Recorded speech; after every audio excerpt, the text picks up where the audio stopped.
చిమ్మపూడి ఏం చేస్తారు? వ్యవసాయమే. సర్పంచ్ ఎన్నికల పోటీ నడుస్తుంది కదా, రేపు రాబోయే రోజుల్లో ఎవరు గెలుస్తారు?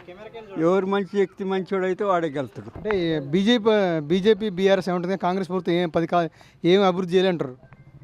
కాంగ్రెస్ ఓట్లు ఏం అభివృద్ధి చేయలేదు అంటారా? బీజేపీ వాళ్ళు అదేవిధంగా బీజేపీ వాళ్ళు గడిచిన 2 ఏళ్ళలో ఎలాంటి అభివృద్ధి చేయలేదు కాంగ్రెస్ అని అంటారు. కాంగ్రెసా? బీజేపీ వాళ్ళు చేశారన్నా వర్క్ బాగా యాడ చేశారట. బీజేపీ వాళ్ళు యాడ చేశారట. 10 ఏళ్ళ బీఆర్ఎస్ ప్రభుత్వం ఏం పని చేయలేదా?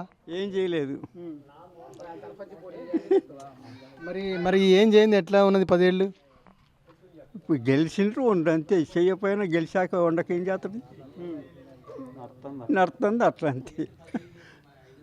మరి రేవంత్ రెడ్డి ఇప్పుడు ప్రభుత్వంలో డబ్బులే ఎక్కడికి పోయినా అప్పు పుట్టేది అంటుండగా, వాళ్ళు అడ్డం వస్తారుగా, అప్పు పుట్టుకుంటారు. అందుకే టీఆర్ఎస్ వాళ్ళు అడ్డం వస్తారుగా, అందుకనే అప్పు పుట్టలేదు. వాళ్ళ అప్పులు కడితే సరిపోతుంది నెలకి.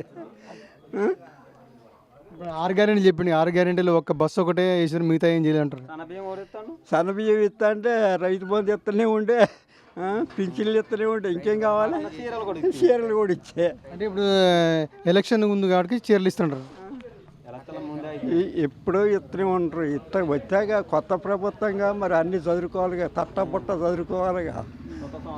కొత్త సంవత్సరానికి ఏర్పడ్డాడు ఎట్టుంటాడు. మీ గ్రామానికి ఎట్లాంటి సర్పంచ్ కావాలి? మంచి శక్తి కావాలి. ఎవరైనా కానీ మంచి పని చేసేవాడు కావాలి. ఏ పార్టీ గెలుస్తుంది అనుకుంటారు? గెలిచేది వ్యక్తి ఎవడు మంచివాడు ఉంటే వాడే గెలుతాడు. ఒక పార్టీ అనేది ఉంది. అంటే ఇప్పుడు అంతా డబ్బుతోనే ఉంది కదా, డబ్బు ఉంటేనే గెలుస్తారు. డబ్బు ఉంటే డబ్బు ఇచ్చినోడికే ఓటేస్తారన్నట్లు. 5,000 తీసుకున్నా ఓటేయలేదు, 2,000 తీసుకున్నోడికి ఓటేశారు. దానికి ఎక్కడికి?